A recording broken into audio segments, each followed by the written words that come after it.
And the EMI was producing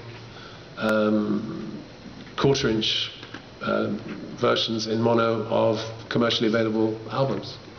And I worked in the duplication department there, mending tape machines, figuring out problems, doing copies of master tapes, which was part of the duplication process. And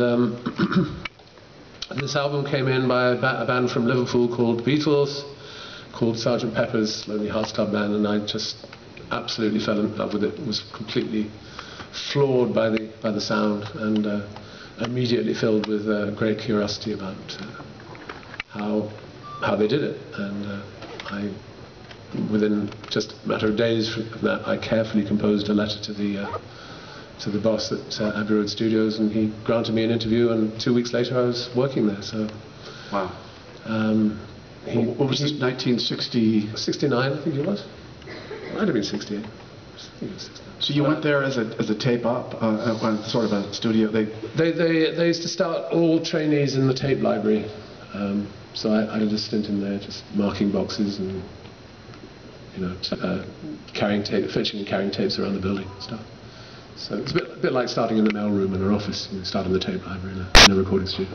What was the first session that you did where the Beatles were involved?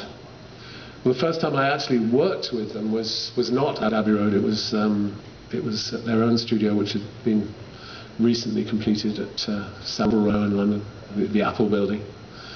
And they'd commissioned this guy, affectionately known to the masses as Magic Alex, and it essentially none of the equipment in the studio worked, so they had to commission Abbey Road people to install some of their equipment.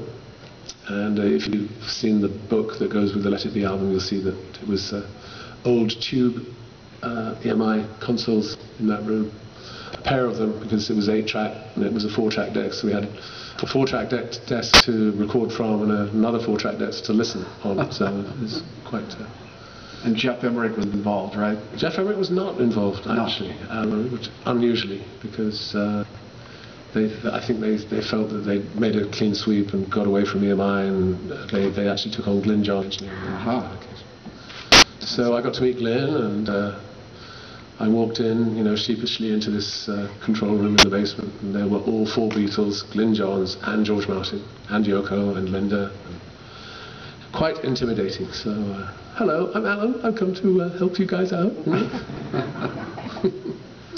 it was a very, very memorable day. Who was the first